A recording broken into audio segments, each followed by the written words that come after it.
Y lo que te habíamos adelantado en el comienzo del programa, el protagonista hoy es el miedo.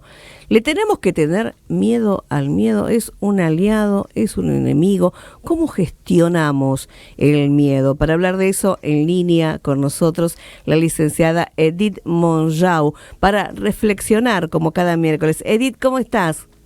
Hola, buenos días, ¿qué tal? ¿Cómo están? Sí, hoy es un temón porque en mayor o menor medida el miedo es algo que hemos experimentado todos y contra el cual a veces tenemos una lucha por sobrevivir a él.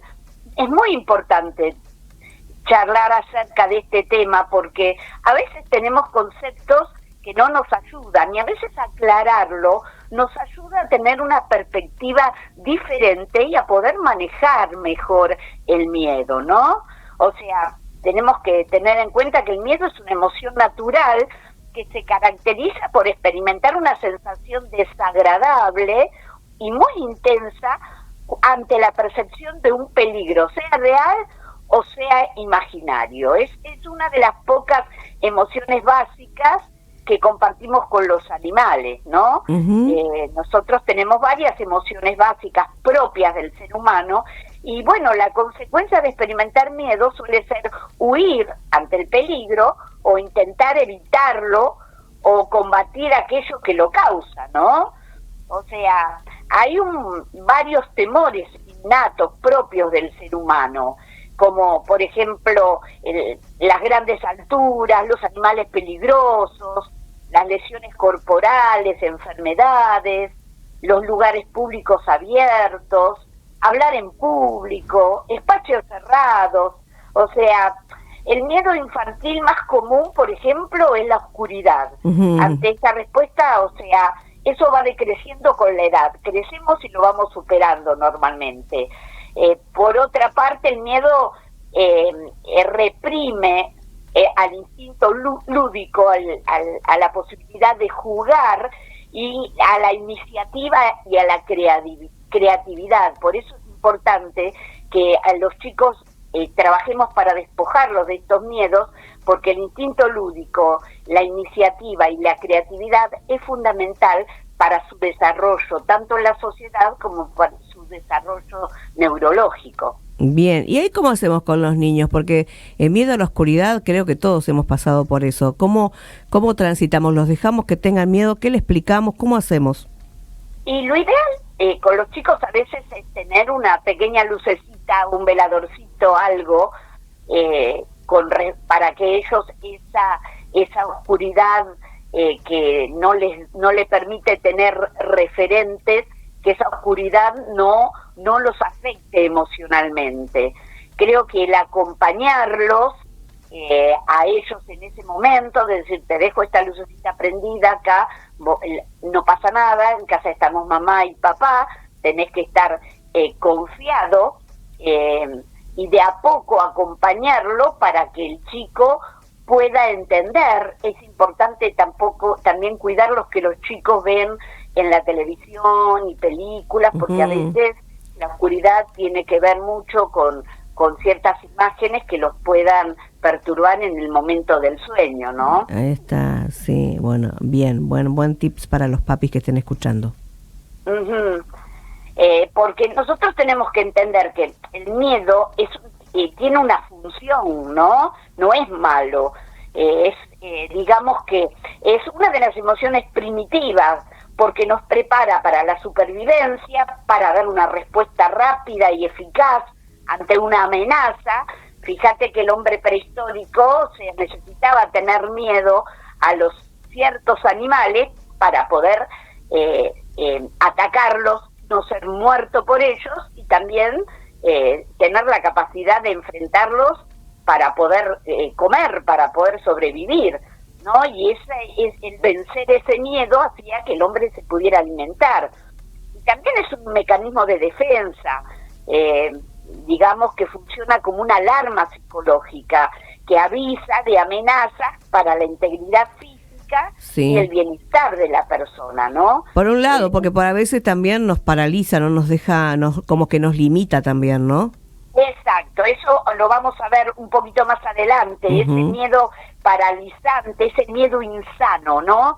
Lo dejamos un poco para el final, para Dale. que nosotros podamos entender todo el miedo, este miedo que es normal en todos nosotros, con el que lidiamos, y cómo hacerlo para entender que el miedo afecta en 4 niveles de nuestra vida, ¿no? Por ejemplo, el nivel cognitivo, porque se transforma en pensamientos e imágenes negativas acerca de un estímulo, una situación temida, ¿no? Como vos hablábamos recién de los chicos. A veces la oscuridad le genera miedo y aparece la imagen de una película, de algún monstruo, de algún personaje que les provoca temor. Entonces también, al afectar la parte cognitiva, hay una interpretación que se hace. O sea, veo la imagen, capaz que los chicos dicen, va a venir ese monstruo y me va a matar. Entonces, ¿qué pasa? En lo cognitivo tenemos que saber que el miedo es algo que se transforma en pensamientos e imágenes negativas. Siempre voy a tener a veces esos flashbacks, el miedo cuando los hijos no están o no llegan, no me contesta el celular, y a veces si yo tengo miedo, puedo estar viendo, habrá tenido un accidente, se habrá lastimado, estén haciendo deportes, se habrá quebrado, y ya esas imágenes me resultan sumamente perturbantes. Y el miedo también afecta en el nivel fisiológico. Ocurren cambios corporales que originan sensaciones desagradables, como la aceleración del ritmo cardíaco, la respiración, la contracción muscular, el temblor, la sudoración, bloqueos, la piloerección, que ese es el nombre técnico, lo conocemos por la carne de gallina, ¿no? Todo eso, que ya lo hemos visto con los síntomas del estrés, porque vos fíjate que el miedo tiene el mismo circuito que el estrés, se activa la misma zona neurológica. Por eso es tan importante combatir los miedos como el estrés, porque son sumamente dañinos, no solo para nuestro sistema neurológico, sino para nuestro cuerpo, porque siempre tiene afectación en nuestro cuerpo a través del sistema simpático, que ya lo hemos nombrado muchas veces, que es el que nos da los síntomas. También el miedo se manifiesta a nivel fisiológico, ¿no? Como dijimos recién, pero también conductual. El miedo origina acciones hacia el estímulo o la situación temida, como paralizarme, como dijiste vos recién, o escapar. Tengo que subir un ascensor, ¿no? ¿Y qué pasa? Tengo miedo porque le tengo miedo a los lugares cerrados, que de pronto ese miedo también, ahora vamos a ver que es diferente a una fobia, pero esos miedos alteran nuestra conducta. No voy a tal lugar porque tengo miedo de tal o cual cosa. Ese miedo nosotros lo conocimos bastante de cerca, nos tuteamos con el miedo cuando fue la pandemia, ¿te acordás, Cris? Sí, que se transformó en paranoia. Exactamente, ya realmente se sabía tan poco que todas las conductas nuestras se fueron tremendamente nocivas, algunas de ellas, y otras de protección, y bueno, todos tuvimos que sufrir esa etapa en mayor o menor medida. Los que felizmente no lo sufrimos a través de la enfermedad o de la pérdida de seres queridos, lo sufrimos por la separación. Sí, porque yo, como otras personas, estuve 8 meses sin ver a alguno de mis nietos, y a mi hija, y a mi yerno, y bueno, a todos nos pasó eso, ¿no? Pero también, además de lo conductual, el miedo se manifiesta en el nivel neurológico. Por eso decíamos que es tan delicado y que lo tenemos que tomar en cuenta, porque el miedo comienza, al igual que el estrés, en una parte del cerebro que es la amígdala, ¿no? Ya lo hemos hablado. La amígdala cerebral, no las amígdalas de la garganta, ¿no? La amígdala cerebral forma parte del sistema límbico, que es la parte emocional del cerebro, que es el sistema límbico, es la parte encargada de regular las emociones y las funciones de la conservación, de la autoconservación. Y la respuesta autónoma del miedo, la que no activamos de manera consciente, surge mucho antes de que nuestra razón decida al respecto, ¿no? O sea, nuestra respuesta generalmente es impulsiva frente al miedo, y la razón no entra, porque la razón tiene que ver con la parte exterior del cerebro, con el cerebro, con la parte de la corteza prefrontal. Entonces, ahí, cuando el miedo manda, la parte exterior del cerebro, que es la parte de nuestro razonamiento, de los juicios de valor, la capacidad de decisión, queda bloqueada, y solamente las emociones son las que rigen, y generalmente esas emociones no son lo mejor para nosotros. Así que es muy importante saber que nosotros tenemos que pelear para que esos miedos no nos dominen, porque a veces esos miedos nos paralizan. O sea, hay diferentes tipos de miedos, ¿no? Hay un miedo real que surge de los componentes reales. Por el miedo, por ejemplo, si estoy en un lugar alto, una excursión, miro para abajo, o tal vez voy con un auto en una zona que no es segura, estoy en las alturas. Hay miedos que son reales, ¿no? Esos son los miedos que en este caso despiertan la conciencia, la precaución, nos mantienen alerta, pero que no son malos. Esos serían los miedos que no son malos. Los miedos productivos, ¿no? Por ejemplo, el nene va con la mamá por la calle y el nene se quiere adelantar y la mamá lo agarra de la mano, porque la mamá tiene un miedo que le transmite al nene agarrándole de la mano, que tiene que tenerle miedo a cruzarlo sin mirar. Claro. Entonces, esa presión de la mamá en la manito del chico le transmite un miedo racional y un miedo lógico. Cuando cruzamos la calle tenemos que pararnos, si somos chiquitos tenemos que hacerlo de la mano de un adulto, y tenemos que pararnos, mirar, respetar los semáforos, caminar por la línea blanca. Bueno, esos miedos transmitidos son miedos sanos, ¿no? Ahí está, son sanos y también son necesarios para esto, ¿no? Lo que decías, la precaución, no solo cruzar la calle, sino un montón de cosas. Por eso la gente tiene que aprender a diferenciar entre ese miedo que es sano y ese miedo que no es sano, pero cómo se hace, cómo se transita esa etapa. El primero, el sano, es un patrón de activación fisiológica y emocional que tiene una función adaptativa. Tiene la función de adaptarnos, adecuarnos a la situación.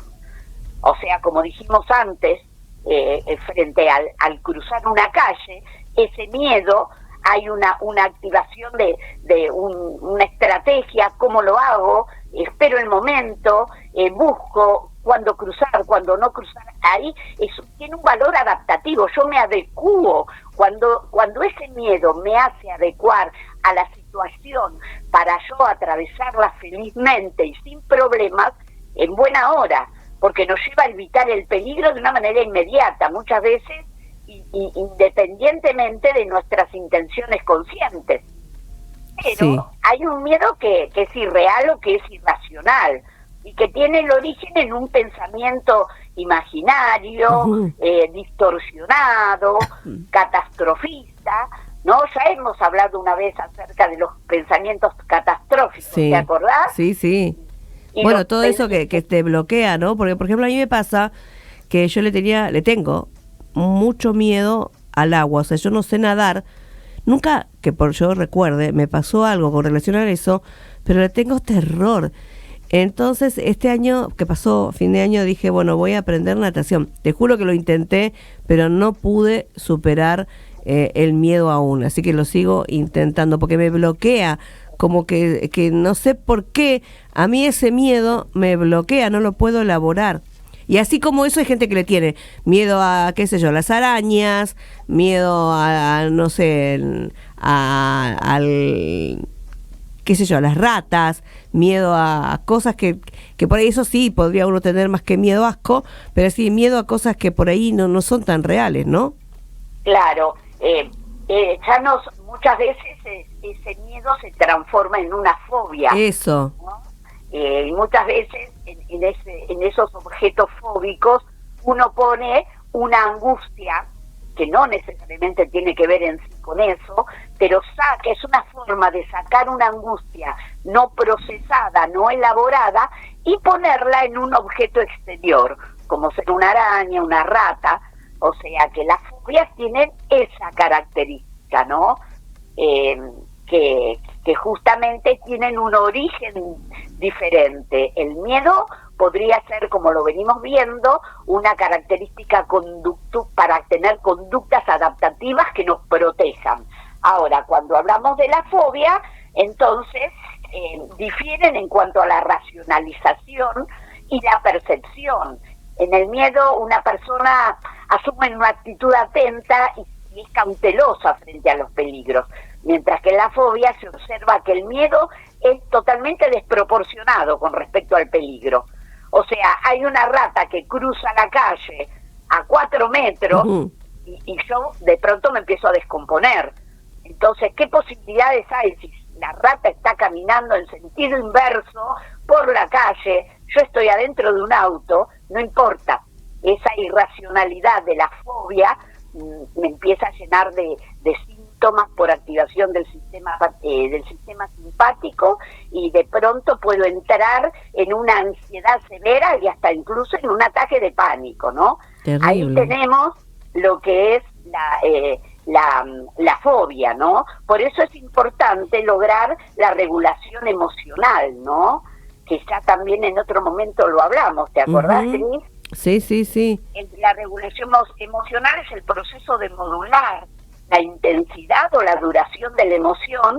¿Para qué? Justamente para lograr la adaptación social o biológica, ¿no? Claro, que tampoco es tan fácil como decirlo, sino que lleva un proceso poder lograrlo, ¿no? Exactamente, vos lo dijiste, todo en la vida lleva su proceso, y el proceso generalmente son pasos que hay que respetar, en los cuales hay que detenerse y saber que nos van a llevar tal vez más tiempo del que pensamos. Por ejemplo, vos hablaste del miedo al agua, ¿no? Sí. A veces lo he visto por otra persona, un paciente que me lo ha planteado, también adulto, que quiso aprender a nadar. En el lugar donde fue había un grupo de personas en las mismas circunstancias, muy heterogéneo el grupo. Entonces, ¿qué pasaba? Las demás personas fueron más ágiles en el aprendizaje de las técnicas que la profesora estaba impartiendo, y esta persona siempre quedaba de lado porque no estaba a la altura, porque le costaba más simplemente. Sí. Si un adulto no aprendió a nadar y no lo hizo desde chico, es decir, que no tiene un tema que tal vez le cueste, que siempre en la vida a todos hay algo que nos cueste. A mí me costó la matemática y le tuve que dedicar más tiempo cuando la quería probar. Esto es igual. No es dramático llegar a la adultez sin poder nadar, pero sí voy a saber que como de pronto tengo estructuras tal vez más rígidas y más preconceptos y más situaciones acumuladas en cuanto al hecho de no soy grande y no sé nadar y me cuesta, y el otro se cree que como soy grande lo voy a hacer más rápido, entonces me va a llevar más tiempo. Simplemente es saber que hay algunos pasos que voy a tener que respetar. Primero, o sea, para regularme emocionalmente tengo que reconocer la emoción, o sea, ¿qué es lo que pasó? ¿Y qué es lo que me pasa a mí frente a eso?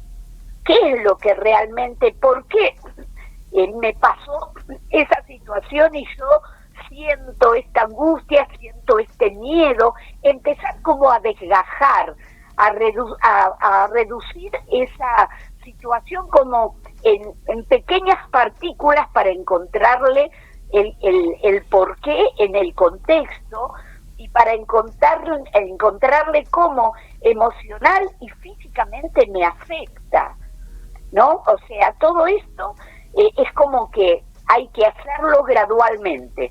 Por ejemplo, en el agua es la exposición gradual. de a poco, mientras yo sienta placer.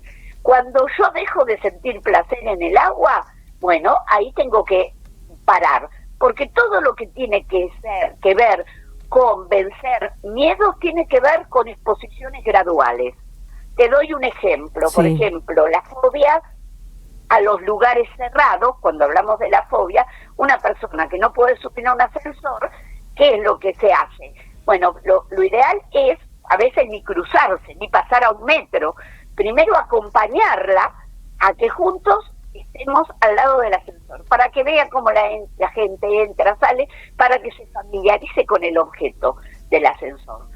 Luego, otro día, ir un piso con la persona. Y después, gradualmente, ir varios pisos hasta que ese recorrido que yo le estoy dando muy a poco y en diferentes días, eso le resulte familiar y lo pueda hacer solo. Eso que se llama exposición gradual es básico y es efectivo para todos los miedos. Ahí está, reconocerlo en primer caso, ¿no? Y después enfrentarlo de esa manera. Exactamente. Es decir, a mí me pasa esto. ¿Y qué me pasa? ¿Dónde me pasa? Y me pasa acá, es como que me agarra en el estómago como un nudo, o me sube un calor y tengo ganas de salir corriendo, y si yo lo verbalizo y se lo cuento a alguien, mejor, porque la palabra es mediatizadora de la angustia, y cuando yo pongo esa emoción en palabras, es como que la saco de mí mismo, ¿no? Ahí está, Edith, muchísimas gracias por esta charla tan linda como siempre, tan explicativa, tan clara. La gente que quiera seguir charlando con vos de esta temática, recordale dónde puede encontrarte. Me puede encontrar en las redes, en Facebook, en Instagram, YouTube, Spotify, y allí pueden mandarme mensajes privados y con mucho gusto seguimos charlando. Así que recuerden que si hay algo que me da miedo, lo tengo que enfrentar. El miedo no se tiene que convertir en un problema. A veces es nuestro aliado y tenemos que aprender a manejarlo y saber que el miedo insano tiene consecuencias, como un estrés crónico, de la misma manera. Y tengo que saber enfrentarlo, afrontarlo y protegerme. Ahí está. Un abrazo para todos. Me encantó. Muchísimas gracias. Hasta el próximo miércoles. Hasta el miércoles.